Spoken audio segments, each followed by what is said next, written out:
بسم الله الرحمن الرحيم. لقد جاءكم رسول من أنفسكم عزيز عليه ما عنتم حريص عليكم بالمؤمنين رؤوف رحيم.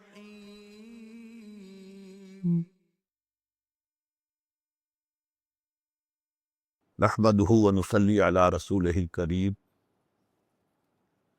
اما بعد فقد قال الله تبارك وتعالى كما ورد في سورة الحجرات اعوذ بالله من الشيطان الرجيم بسم الله الرحمن الرحيم انما المؤمنون اخوة فاصلحوا بين اخويكم واتقوا الله لعلكم ترحمون يا أيها الذين آمنوا لا يسخر قوم من قوم عسى أن يكونوا خيرا منهم ولا نساء من نساء عسى أن يكن خيرا منهن ولا تلمزوا أنفسكم ولا تنابزوا بالألقاب بئس الاسم الفسوق بعد الإيمان ومن لم يتب فأولئك هم الظالمون يا أيها الذين آمنوا اجتنبوا كثيرا من الظن إن بعض الظن إثم ولا تجسسوا ولا يغتب بعضكم بعضا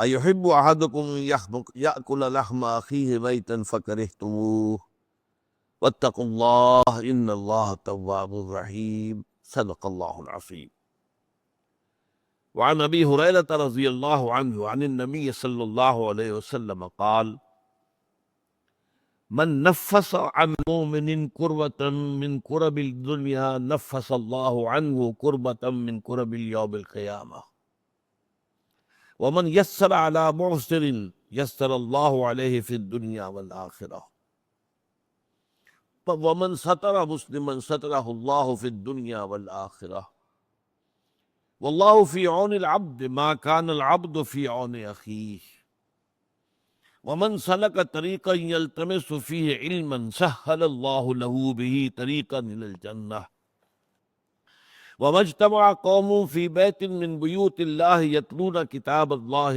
ويتدارسونه بينهم إلا نزلت عليهم السكينة وغشيتهم الرحمة وحفتهم الملائكة وذكرهم الله في من عنده ومن بطأ به عمله لم يسرع به نسبه رواه مسلم رحمه الله رب اشرح لي صدري ويسر لي امري واحلل عقدة من لساني يفقهوا قولي اللهم ربنا الهمنا رشدنا واعذنا من شرور انفسنا اللهم ارنا الحق حقا وارزقنا اتباعه وارنا الباطل باطلا وارزقنا اجتنابه آمین یا رب العالمین۔ پچھلے درس میں ہم نے 40 نبوی کی 35ویں حدیث کا مطالعہ کیا تھا اور آج میں نے آپ کو 36ویں حدیث سنائی ہے۔ یہ دونوں حدیثیں ایک جوڑے کی حیثیت رکھتی ہیں۔ ایک میں منفی پہلو پیش کیا گیا ہے اسی شے کا جس کا مثبت پہلو آج سامنے آ رہا ہے۔ مسلمانوں میں جو تعلق ہونا چاہیے آپس میں، جو محبت، مواخات، ہمدردی، نصرت، حمایت، اب اس کے ضمن میں پچھلی حدیث میں تو روکا گیا تھا یہ نہ کرو، یہ نہ کرو، یہ نہ کرو، یہ نہ کرو، کیونکہ وہ چیزیں جو ہے اخوت باہمی کے منافی ہیں اور دلوں میں فاصلے پیدا کرنے والی ہیں، ایک دوسرے کے خلاف کدورت پیدا کرنے والی ہے۔ تو ہم پڑھ چکے ہیں لا تحاسدوا ولا تناجشوا ولا تباغضوا ولا تدابروا ولا يبغ بعضكم على بيع بعض۔ اب یہ جو ہے لا لا لا لا، یہ نہ کرو، یہ نہ کرو، یہ نہ کرو، یہ نہ کرو، اصل میں اسی کا نقشہ ہے سورہ حجرات کی آیت نمبر 11 اور 12۔ اس کے میں نے آیت نمبر 10 تو پچھلی مرتبہ بھی تلاوت کی تھی۔ انما المؤمنون اخوۃ، مومن سب آپس میں بھائی بھائی۔ فاصلحوا بین اخویکم، اس کا پہلا تقاضا ہی کہا گیا کہ اگر تمہارے دو بھائیوں میں اختلاف ہو جایا کرے تو اصلاح کر دیا کرو، اصلاح کرا دیا کرو، صلح کرا دیا کرو۔ فاتقوا اللہ، اللہ کا تقوی اختیار کرو۔ یعنی ان ڈفرنس کی روش صحیح نہیں ہے، بھئی میں کیا کروں، یہ جانے آپس میں اپنا معاملہ جانے۔ اب میں اگر ایک کی بات کروں گا تو دوسرا ناراض ہو جائے گا، دوسرے کو میں حق پر قرار دوں گا تو وہ پہلا ناراض ہو جائے گا، تو میں تو اس میں نہیں آتا، نہیں، یہ بہت غلط ہے، بہت غلط ہے، بہت غلط ہے۔ اہل ایمان کا فرض ہے یہ مسلمان بھائیوں میں آپس میں اگر کوئی اختلاف ہو رہا ہے، کچھ چپکلش ہو گئی ہے تو اسے رفع کرے، مساعدت کرائے، صلح کرائے۔ اس کے بعد پھر 6 احکام آئے، وہی لا والے۔ اہل ایمان تم میں سے کوئی مرد کچھ دوسرے مردوں کا تمسخر نہ کیا کرے، مذاق اڑانا، استہزاء۔ ہو سکتا ہے کہ جن کا مذاق اڑایا جا رہا ہے وہ مذاق اڑانے والوں سے بہتر ہو اللہ کی نگاہ میں۔ اب آپ نے کسی کا جسمانی عیب ہے اس پر مذاق اڑا دیا، یہ تو اللہ نے بنایا بھائی، اور کیا پتا کہ اس کے دل میں ایمان کتنا ہے، تمہارے اندر کتنا ہے، اللہ کی نگاہوں میں اس کا وزن زیادہ ہو، لہذا تمسخر دے، استہزاء بھی۔ لا یسخر قوم من قوم عسیٰ ان یکونوا خیرا منہم، اور چونکہ یہ مرض خواتین میں زیادہ ہوتا ہے لہذا دوہرا کر لائے، ولا نساء من نساء، اور نہ ہی کوئی عورتیں دوسری عورتوں کا مذاق اڑائیں اور تمسخر کریں۔ عسیٰ ان یکن خیرا منہن، ہو سکتا ہے، سوچے کہ جن کا مذاق اڑا رہی ہو وہ بہتر ہو اللہ کے نزدیک تم سے۔ ان کے لباس کے اوپر فکرہ چس کر دیا، وہ وقت کے فیشن کے مطابق نہیں ہے، ایک کوئی اور شکل ہے، تو یہ چیزیں ہوتی عورتوں میں زیادہ ہیں مردوں سے۔ ورنہ عام طور پر صرف مذکر کے صیغے میں ایک بات آ گئی تو وہ مردوں سے بھی خطاب ہو گیا، عورتوں سے بھی ہو گیا، لیکن جہاں خاص معاملہ عورتوں کا ہو تو وہاں پر اس کو دوہرا کر لاتے ہیں۔ وَلَا تَلْمِزُوا أَنفُسَكُمْ، ایک دوسرے کو الزام نہ لگایا کرو، بہتان تراشی نہ کیا کرو، عیب چینی نہ کیا کرو۔ وَلَا تَلْمِزُوا أَنفُسَكُمْ وَلَا تَنَابَزُوا بِالْأَلْقَابِ، ایک دوسرے کے چڑانے والے نام نہ رکھ لیا کرو۔ اب یہ جو ہے یہ بھی بہت بری بات ہے۔ آپ نے کسی وہ اپنی جگہ پر فرض کیجئے کوئی لوگ اپنے آپ کو اہل حدیث کہتے ہیں یا سلفی کہتے ہیں، آپ نے ان کو وہابی کہہ دیا۔ اب یہ چیز جو ہے تکلیف دہ ہے ان کے لیے، آپ کیوں اس کا معاملہ کرتے ہیں؟ ایسا نہ کریں۔ جماعت اسلامی کے لوگ ہیں، مودودی ہے، اب یہ کوئی صحیح نہیں انداز نہیں ہے آپ کا۔ یہ تو یہ ہے کہ ان کو وہ جماعت اسلامی کے رکن ہے، آپ اسی اعتبار سے انہیں یاد کریں۔ وَلَا تَنَابَزُوا بِالْأَلْقَابِ بِئْسَ الِاسْمُ الْفُسُوقُ بَعْدَ الْإِيمَانِ، ایمان کے بعد تو یہ برے نام بھی برے ہیں، عمل تو دور کی بات ہے، یہ زبانی کلامی بھی جو تم بات کر دیتے ہو، تم سمجھتے ہو کہ شاید اس پر کوئی گرفت نہیں ہوگی، اللہ تعالیٰ کے ہاں اس کی بڑی گرفت ہوگی۔ ہم وہ حدیث پڑھ چکے، حضرت معاذ سے کہا تھا حضور نے کہ معاذ سکلت کا امک یا معاذ، لوگوں کو جہنم میں اونگے منہ ڈالنے والی شے اس زبان کی کھیتیوں سے بڑھ کر اور کوئی نہیں ہے۔ زبان جو ہے کیونکہ بے لگام ہوتی ہے، ان میں کوئی طاقت نہیں لگی، کچھ خرچ نہیں آیا، جو چاہا بک دیا، لیکن ہر لفظ جو ہے تمہارے منہ سے نکلا ہوا وہ یا تو جنت میں جا کے پودا بن جائے گا اور یا جہنم کا کوئی جھاڑ جھکاڑ بنے گا جو تمہیں آخرت میں جا کے کاٹنا پڑے گا۔ اگلی آیت میں فرمایا اہل ایمان ایک دوسرے سے سوء ظن سے کام نہ لو، پہلے اسے انسان سمجھے کہ اس میں تو یہ خرابی ہے۔ بھائی آپ کے پاس کیا ثبوت ہے؟ وہ واقعہ ہو گیا ہے، کوئی ثبوت ہے تب ٹھیک ہے، آپ کوئی رائے قائم کریں۔ ایسے ہی بغیر کسی ثبوت اور واقعے کے آپ نے ظن قائم کر لیا۔ ان بعض الظن اسم، بعض جو ہے سوء ظن وہ تو اللہ کی نگاہ میں گناہ بن جاتے ہیں، بہت بڑا گناہ بن جاتا ہے۔ ولا تجسسوا، اور دیکھو ایک دوسرے کی حالات کی ٹو میں نہ رہا کرو۔ بعض لوگ ہوتے ہیں جیسے مکھی کا کام ہے گندگی میں بیٹھے گی، اس کو اتنی فطرت ہے۔ کچھ لوگ جو ہے وہ اس میں رہتے ہیں کھوج میں، اس گھر میں کیا ہو رہا ہے، اس میں کوئی دنگا ہے یا نہیں، فساد ہے کہ نہیں، ذرا سی کوئی اگر مل گئی بات اس کو لے اڑے، یہ ان کا ذوق ہوتا ہے۔ تو اس طریقے سے کرو گا بھلا تجسس، بلکہ آج ہم جو حدیث پڑھ رہے ہیں اس کے برعکس ہے کہ اگر تمہارے کسی مسلمان بھائی کا کوئی عیب تمہارے علم میں آ جائے تو اس کے اوپر پردہ ڈالو، اسے بیان کرنا، خود تجسس کر کے لوگوں کے عیوب تلاش کرنا، یہ تو بہت بری بات ہے۔ ولا یغتب بعضکم بعضا، اور دیکھو ایک دوسرے کی غیبت نہ کیا کر، کسی مسلمان بھائی کے پیچھے اس کی کوئی برائی بیان نہ کرو۔ اور پوچھا گیا حضور اگر وہ برائی اس میں ہو تمیز نہ کرے. فرمایا تبھی تو وہ غیبت ہے. اگر وہ ہے بھی نہیں تو بہتان ہو گیا، پھر تو وہ تو بہت بڑا گناہ ہو گیا. ایک شخص کے اندر ایک عیب ہے یا کوئی برائی اس نے کی ہے، اس کے پیچھے اس کا ذکر مت کرو. ہاں سامنے کرو اور اب اس کے اوپر تنقید کرو تاکہ وہ اپنی اصلاح کرے. پیٹھ پیچھے کرو گے یہ غیبت ہے. اور اس کو اتنا برا کہا گیا کہ اَيُحِبُّ أَحَدُكُمْ أَن يَأْكُلَ لَحْمَ أَخِيهِ مَيْتًا، کیا تم میں سے کوئی شخص اپنے مردہ بھائی کا گوشت کھانا پسند کرے گا؟ فَكَرِهْتُمُوهُ، یہ بات تو تمہیں بری لگی بہت. لیکن تم جان دو کہ کسی مسلمان بھائی کی غیبت کرنا اخلاقی سطح پر وہی فعل ہے جو کسی مسلمان بھائی کا گوشت کھانا مردہ. کیوں؟ اس کے دیکھیے کیا اس کے اندر مناسبت کیا ہے. جو مردہ ہے وہ اپنا دفاع نہیں کر سکتا. آپ نے جہاں سے چاہا بوٹی اڑا لی، کوئی دفاع تو نہیں کر سکتا. اسی طرح جو شخص موجود نہیں ہے وہ اپنا دفاع نہیں کر سکتا.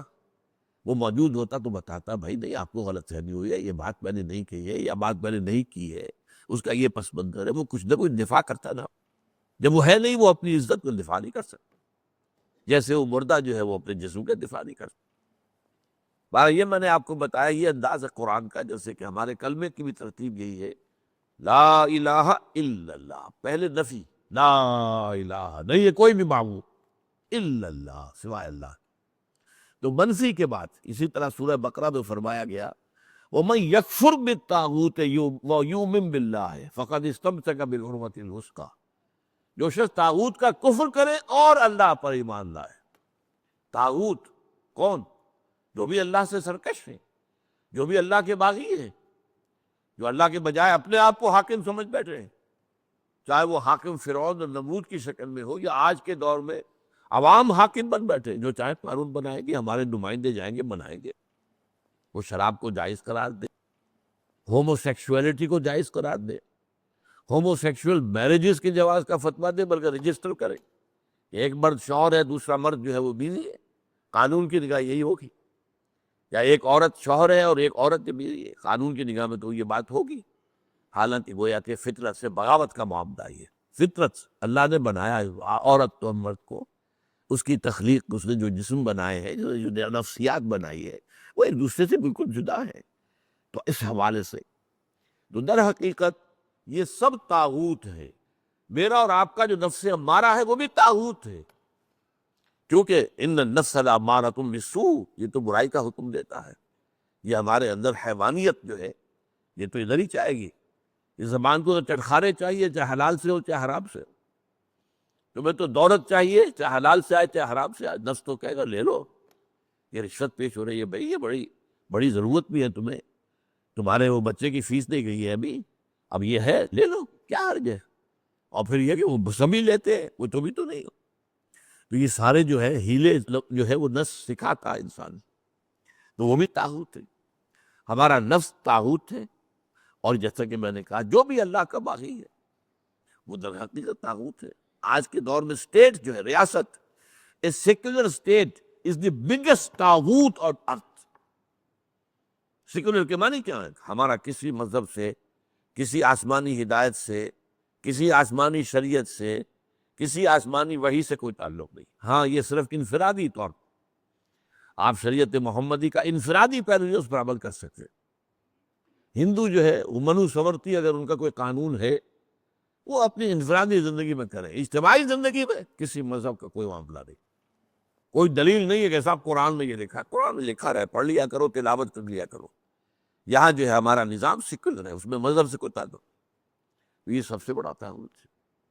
تو اس اعتبار سے قرآن کہتا ہے وَمَن يَكْفُرْ بِالطَّاغُوتِ وَيُؤْمِن بِاللَّهِ. پہلے طاغوت کا کفر کرنا لازم ہے، لا الہ، اور پھر الا اللہ ہے. تو پہلے طاغوت کا انکار اور کفر اور اس سے بغاوت، اور پھر اللہ پر ایمان. تو جیسا کہ میں نے دیکھا پچھلی حدیث میں تو وہ منفی پہلو آیا تھا، اب آج یہ ہے جو اس کا مثبت پہلو ہے. فرمایا، یہ حضرت ابو ہریرہ نے روایت کیا ہے رضی اللہ تعالیٰ عنہ، اور مسلم شریف میں، صحیح مسلم میں موجود ہے. حضور ارشاد فرماتے ہیں من نفس عن مومن کربتا من کرب الدنیا نفس اللہ عنہ کربتا من کرب یوم القیامہ. جس شخص نے کسی مومن کی دنیا کی سختیوں میں سے، دشواریوں میں سے کسی دشواری اور سختی کو دور کیا، اللہ تعالیٰ قیامت کے دن اس کی سختی اور دشواریوں کے اندر سے کمی کرے گا۔ یہاں اہل ایمان کے ساتھ اگر حسن سلوک کرو گے، اس کا اجر اللہ کے ہاں ملے گا۔ اللہ تعالیٰ وہ سختیاں جو ہیں یوم القیامہ بڑی شدید اس کی جو احوال ہے، وہ جو کہا جاتا ہے روایتی طور پر کہ پسینہ جو ہے وہ گردنوں تک آیا ہوا ہوگا اور سورج جو ہے وہ سوا نیزے پر ہوگا، یہ چیزیں جو ہے بات کو سمجھانے کے لیے ہے۔ بہرحال اس وقت کی سختیوں کو اللہ تعالیٰ جو ہے آسان کر دے گا اپنے اس بندے کے لیے جو مسلمان بھائی کی، جس نے کسی سختی کو اور کسی تنگی کو اور کسی مشکل کو رفع کیا۔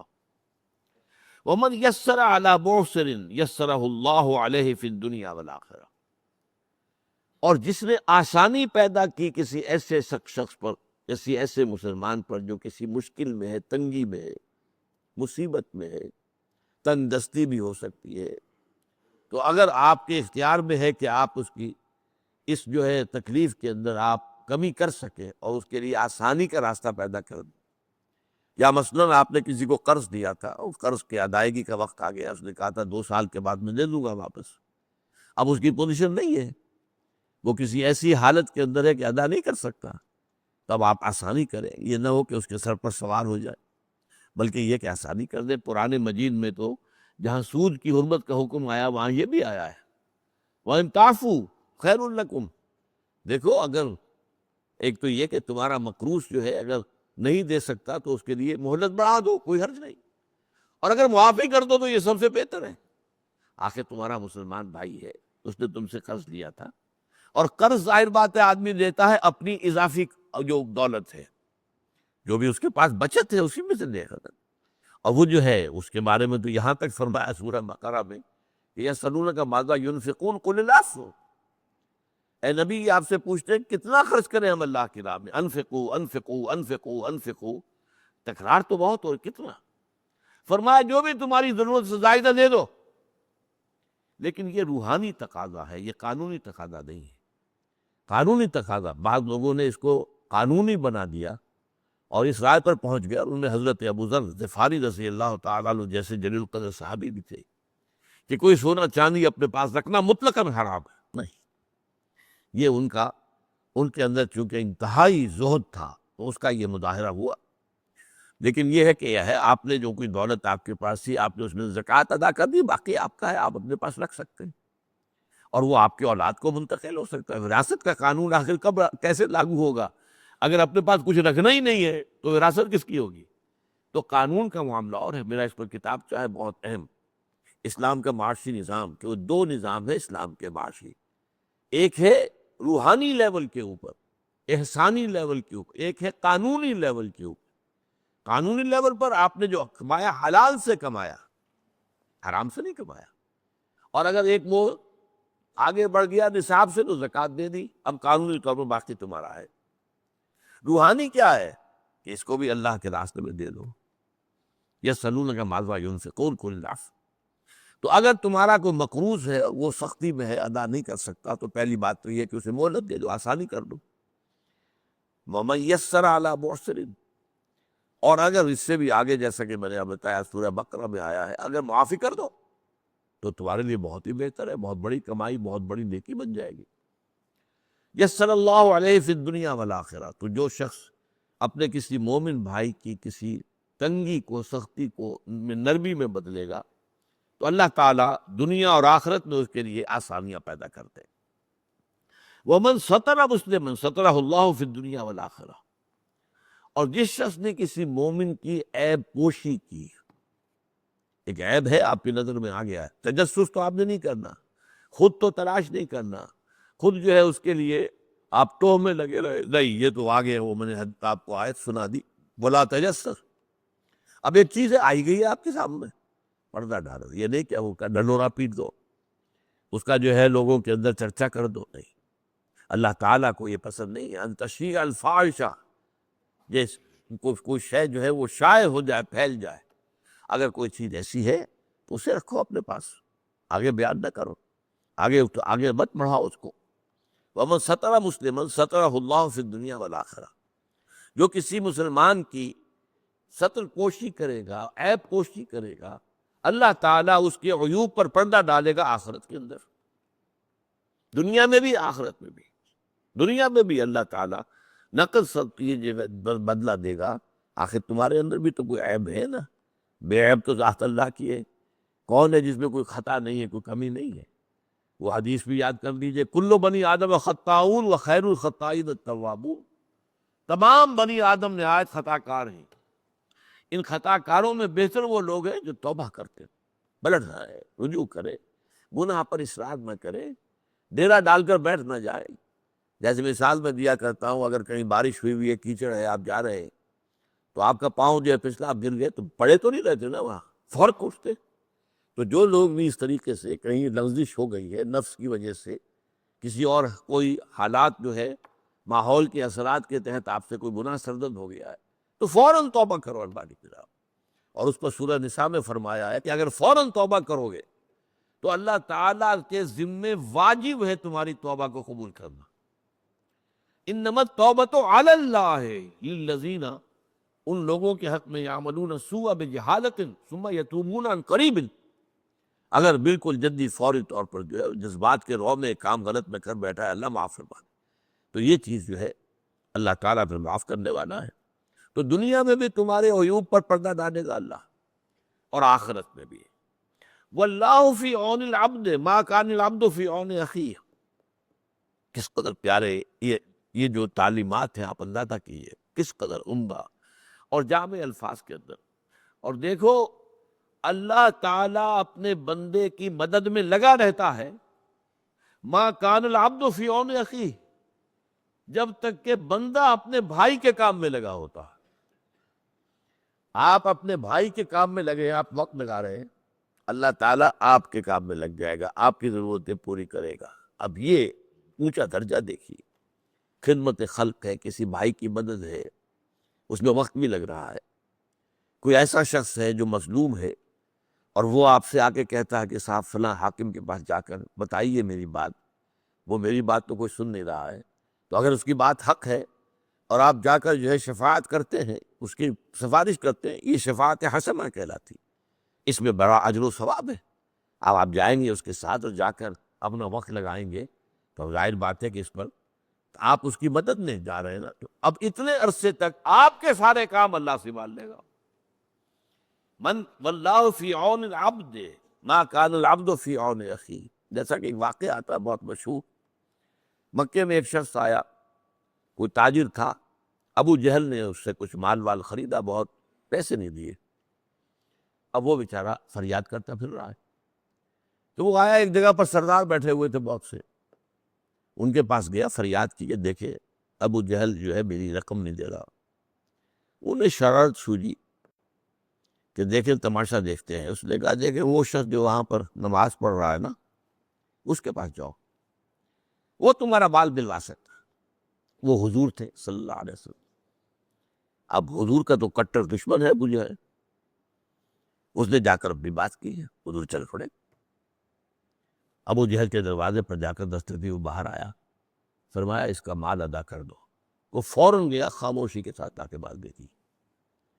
تو یہ روب تو اللہ تعالیٰ نے، نصرت بالروم، حضور فرماتے اللہ نے میری مدد کی ہے روم کے ساتھ۔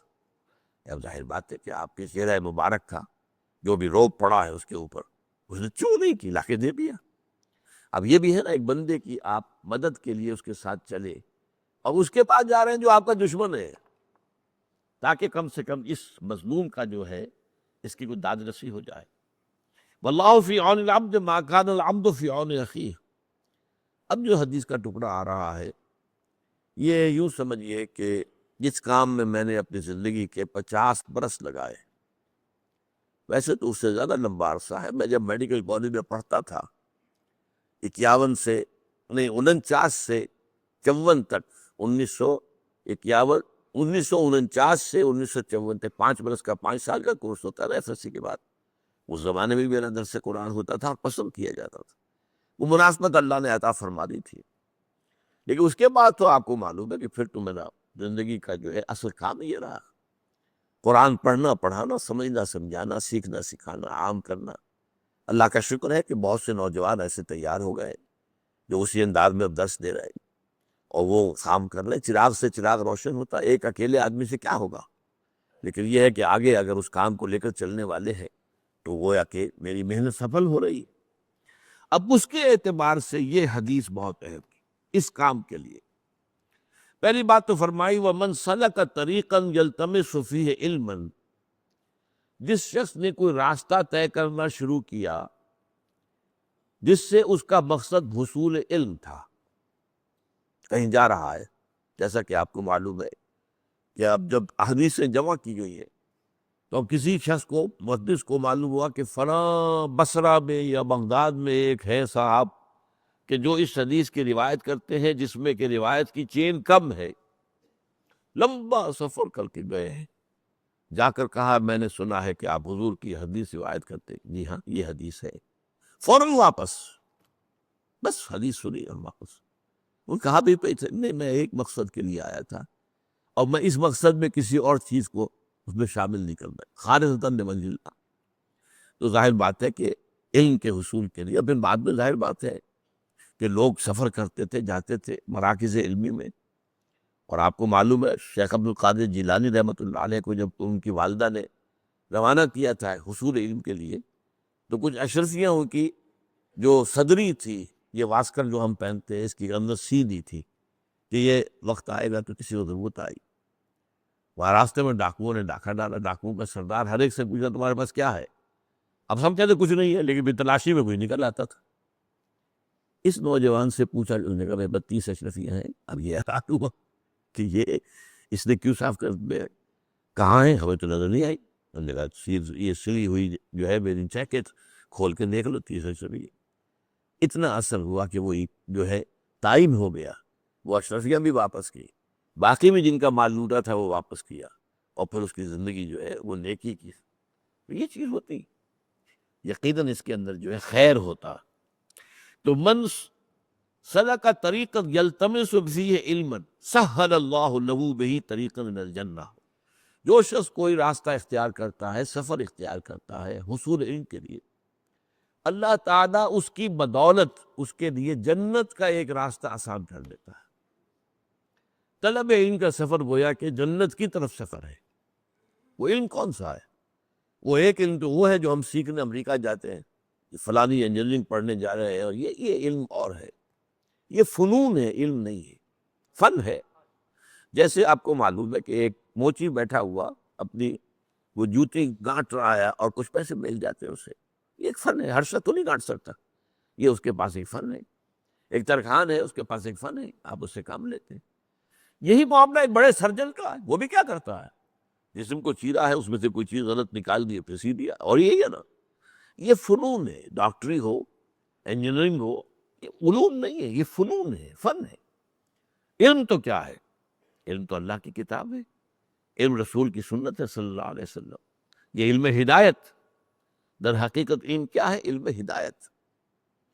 تو اس حوالے سے جو شخص بھی اس حصول علم کے لیے، ہدایت کے علم کے حصول کے لیے سفر کرتا ہے، اللہ تعالیٰ اس سفر کے بدولت، اس کے صدقے میں اس کے لیے جنت کا سفر آسان کر دیتا۔ اب سنیے وہ حدیث، وَمَجْتَمَعَ قَوْمٌ فِي بَيْتٍ مِّن بُيُوتِ اللَّهِ، اور کبھی ایسا نہیں ہوتا کہ کچھ لوگ اللہ کے گھروں میں سے کسی گھر میں جمع ہو، کس کام کے لیے؟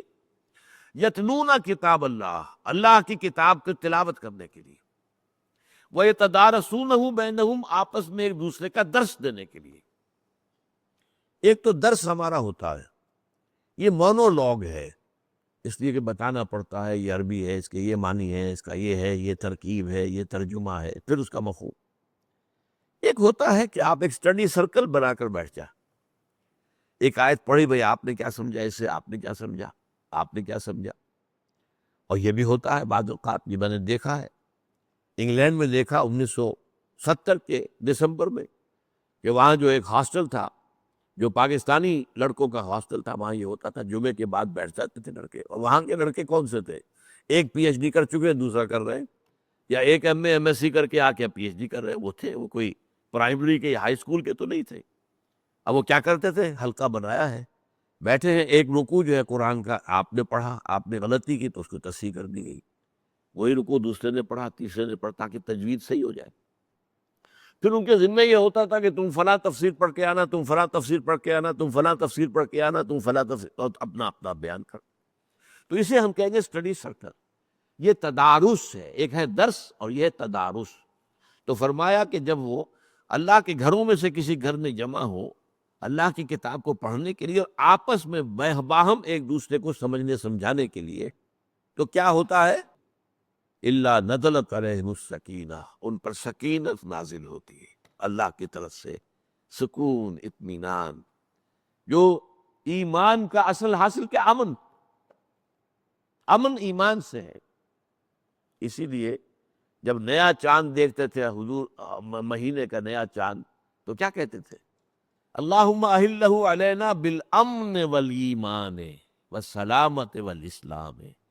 اے اللہ، یہ جو چاند تو نے طلوع فرمایا ہے ہم پر، اس سے جو مہینہ شروع ہو رہا ہے، اس میں ہمارے لیے امن اور ایمان اور سلامتی اور اسلام۔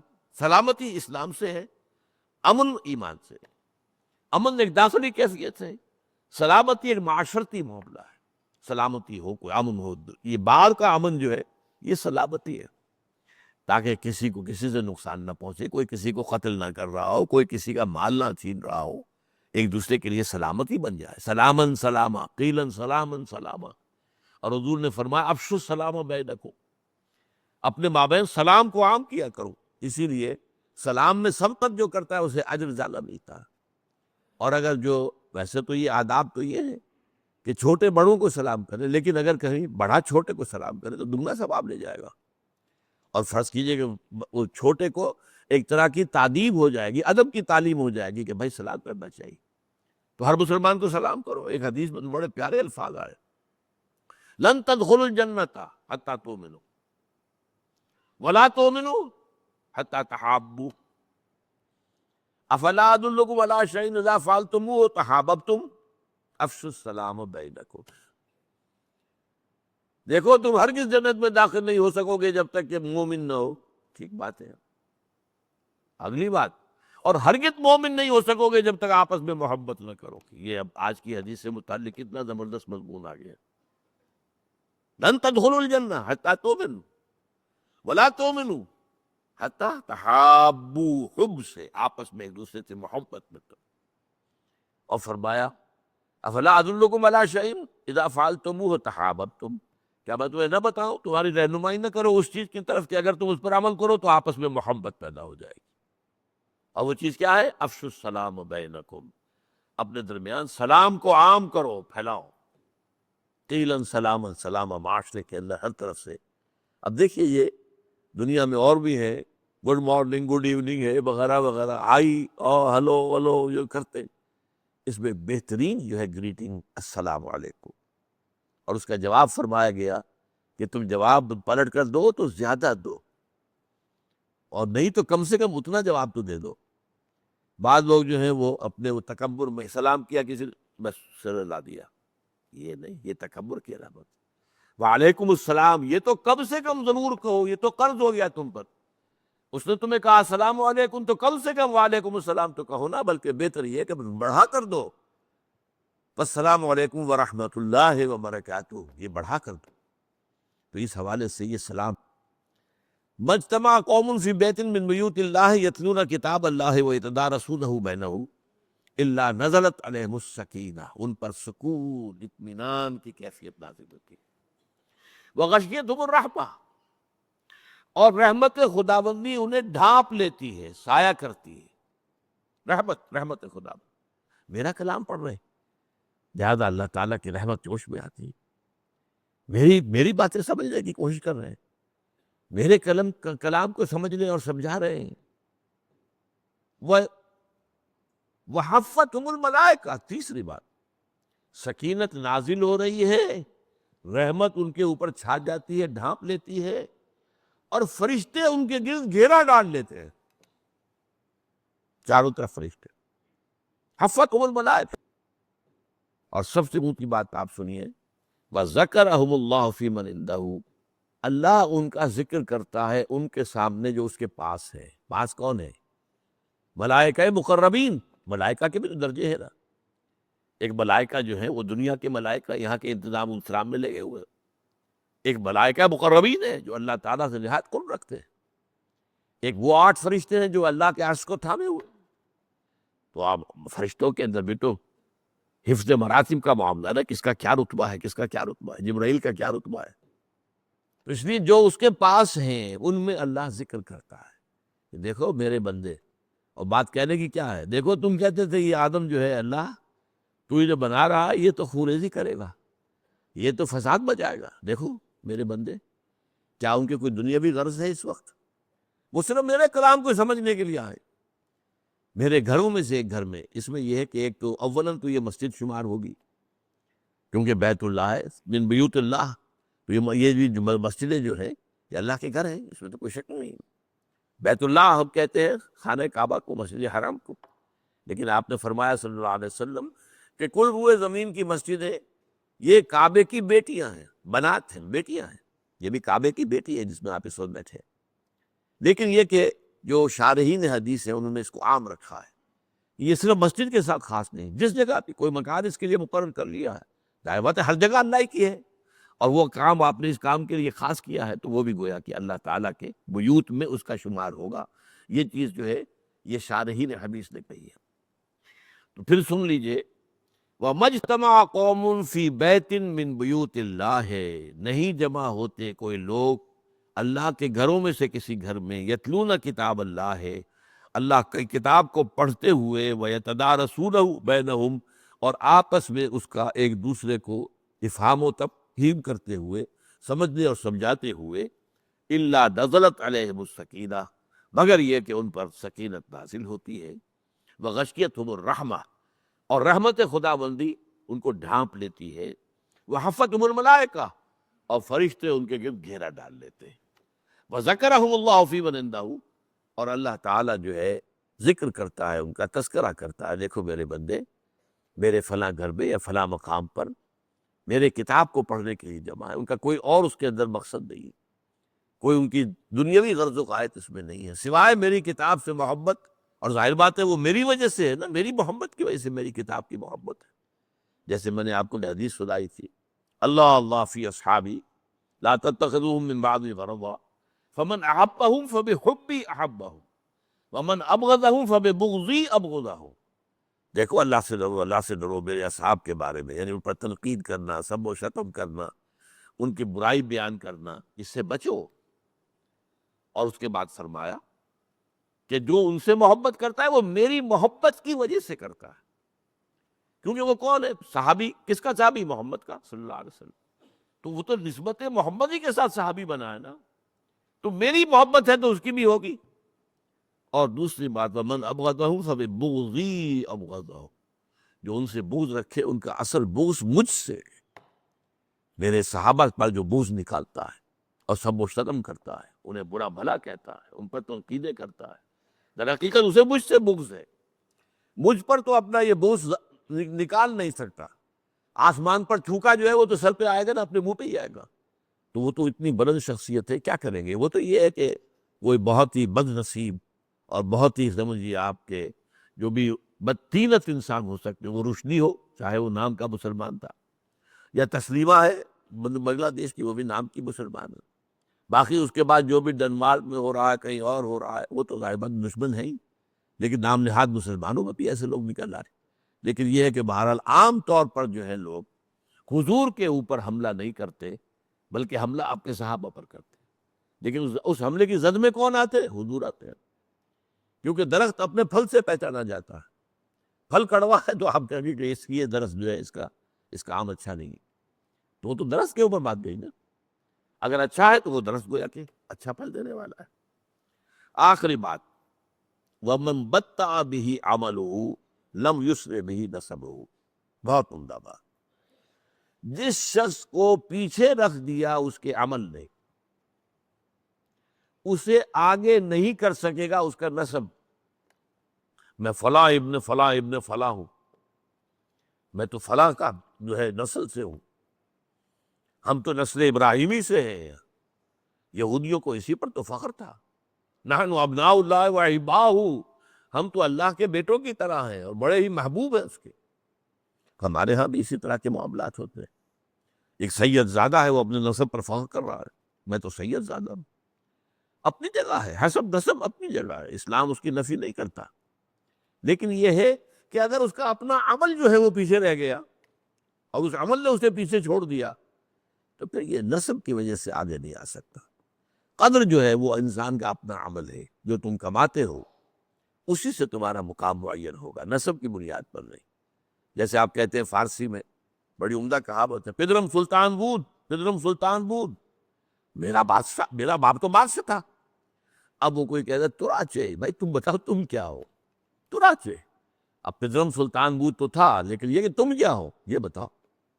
اس اعتبار سے جس شخص کا عمل اسے پیچھے چھڑوا دے، وہ رہ گیا پیچھے، لیگنگ بیہائنڈ جسے آپ کہتے ہیں، تو اس کا نسب جو ہے اسے آگے نہیں لا سکتا. اللہ تعالی ہمیں قرآن اور حدیث کی ان تعلیمات پر عمل کرنے کی توفیق عطا فرمائے اور اپنے معاشرے میں باہمی اسی طرح کا جو ہے باہمی محبت اور مودت اور ایک دوسرے کے ساتھ رحماء بینہم، محمد رسول اللہ والذین معہ اشداء علی الکفار رحماء بینہم، آپس میں ایک دوسرے کے ساتھ رحم کا اور اچھے جذبات کا، ہمدردی کا، تعاون کا اللہ تعالی ہمیں توفیق عطا فرمائے. فصلی اللہ تعالی علی خیر خلقہ محمد وبارک وسلم تسلیما کثیرا کثیرا.